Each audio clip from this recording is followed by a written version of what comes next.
Kia ora tātou, welcome back to the Wargaming Den.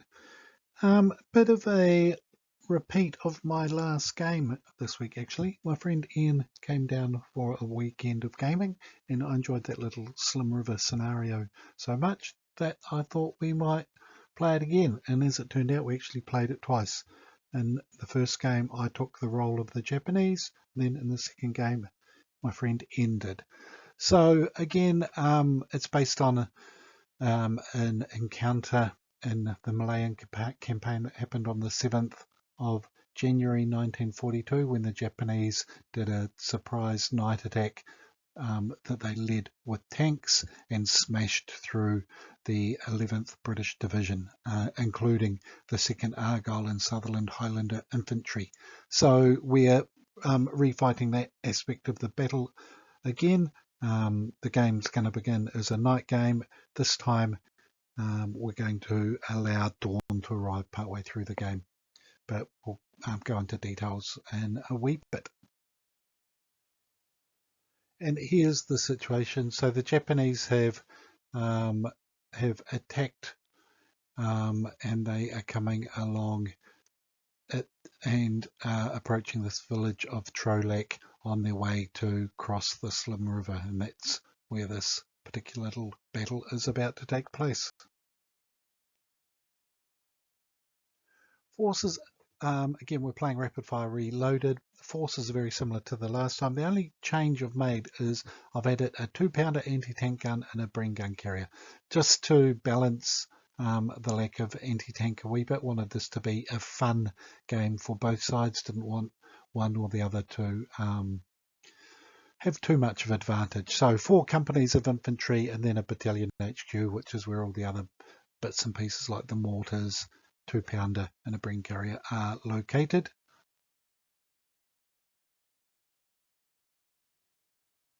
And here we have the Japanese force, which is exactly the same as last time. So the battalion HQ has got a 70mm infantry gun and 2 medium machine guns. Then it's got 4 10-men companies. Each has got a knee mortar and a light machine gun, and there are also 2 Chi-Ha medium tanks. Wee bit unsure whether the Japanese should have 1 more company or maybe 2 more companies. Didn't want to have it too unbalanced at the start.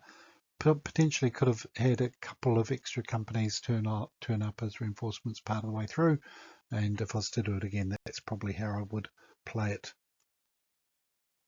Let's have a look at deployment. So Ian took the role of the Scots. So he had a company here in the jungle enfilading. Now the jungle we had is -D6 on movement. The rest of the board, no terrain effects for infantry. Tanks couldn't pass through the rice paddies though, and they had to make a test, and on a 1 they got bogged on the roadblock, or the other results is how many inches less of their move they could make that turn. As it turned out, the roadblock was out of the visibility range of the 2-pounder.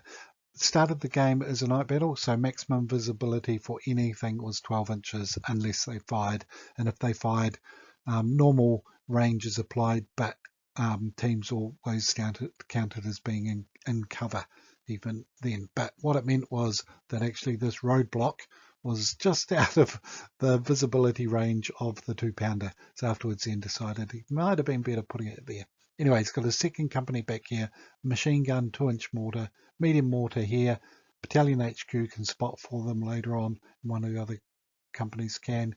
He's got another company protecting the 2-pounder, and then his final company over here. So this position is enfilading along the flank quite nicely.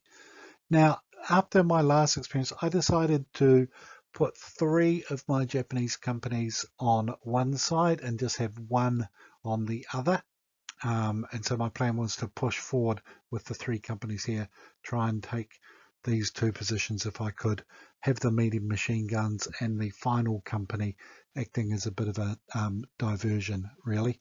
If I was to do it again, I'd probably also move this company over to this side, have all my infantry here and the medium machine guns just refusing that particular flank.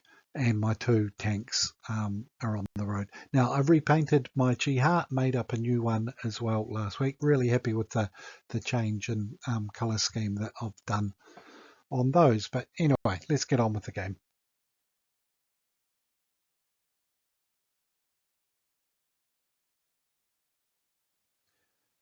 Not a great deal of action on the first turn. As you can see, I just advanced with my infantry and the tanks, and over here the infantry and the machine guns advanced into that rice paddy area. No visibility for anyone. Ian didn't do anything in his turn because he had no target, so very quick first turn.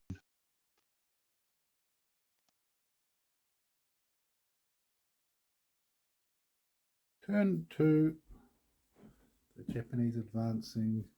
Still dark, they've reached the roadblock, and the Scots are preparing their cunning counter. Can't see anything though. No.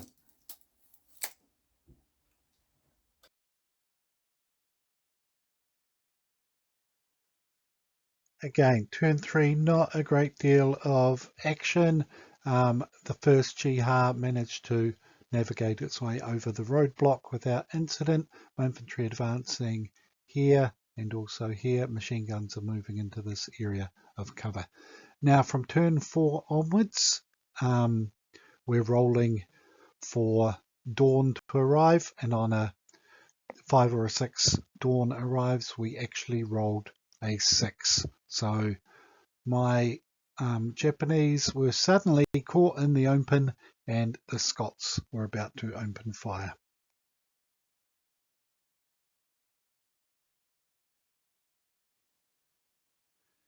So my turn, advancing the infantry, making cover here, using the rice paddy for cover. These infantry are caught in the open. These infantry here are caught in the open, and the Scots are about to make us pay for dawn arriving a turn sooner than we would have hoped.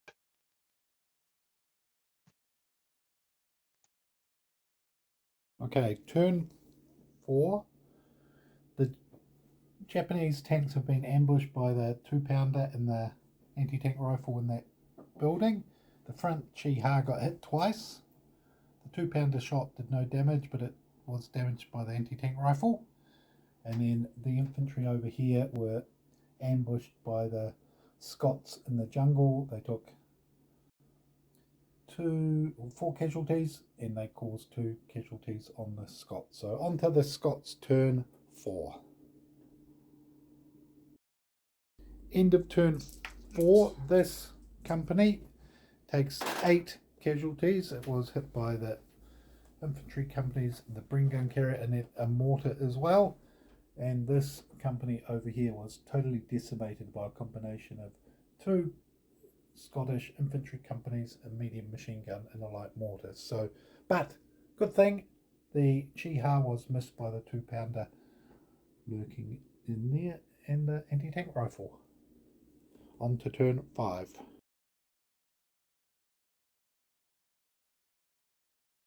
Japanese turn 5. Everyone shot at the 2-pounder, and I just managed to kill it with all my high explosive and infantry shooting there, and the medium machine guns killed 2 over there. So on to the Scots turn 5. Turn 5.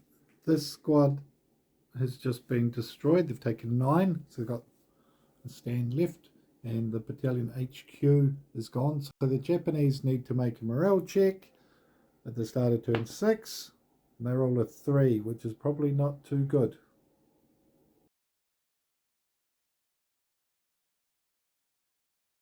Turn 6, the Japanese retreated, except for the tanks moved over here and killed 2 stands. So what I really need to do, if I can, is surrender. is not surrender. Oh, we'll find out in a minute. So the Japanese infantry failed their morale check and had to retire. The 2 tanks chugged their way over here, trying to destroy this company with their main guns. And we had another turn, and then the Japanese force broke. So the British, or the Scots, were able to hold and had quite a convincing victory in this one. And then we refought the battle a second time, swapping roles, and it was very, very close. But in the end, the Scots just managed to hold on and break the Japanese battalion in the second battle as well. So really happy with the way the scenario played out. Actually, it was a lot of fun, pretty well balanced. Probably, yeah, as I said earlier, probably the main change would be maybe add a company or more of reserves for the Japanese. Dawn arriving early didn't help the Japanese cause, but it was a good, fun, balanced scenario. Thoroughly enjoyed having my friend Ian down for the weekend. Got a couple of games in. Yeah, just nice to catch up and do some gaming. I'm really happy with the way that these Japanese and Scottish forces and the new jungle terrain have worked out. Hopefully the pictures do the table justice. I think they do. Thoroughly enjoyed, as I said, the battles. Thoroughly enjoyed the way the tabletop looked. For me, that's a real big aspect of wargaming, is the visual appeal. So you're not going to see unpainted minis or anything like that on my tables, because yeah, I enjoy working towards a finished product like this, and when it all comes together like this project has, it is very, very rewarding. So I hope you enjoyed that. Not sure what's coming up next. I'm hoping to get down to Dunedin for a game of Battle Group, and I've actually been working on some 20mm World War II figures in the last couple of weeks, and I'm hoping to get down and have a game against Richard in the next week or two, and if I do, I'll probably make a battle report of that as well. But as for now, that's all I've got time for today, so thank you once again for watching. Hope you enjoyed this. Put any comments down below as per normal, and until next time, ka kite anō. Take care.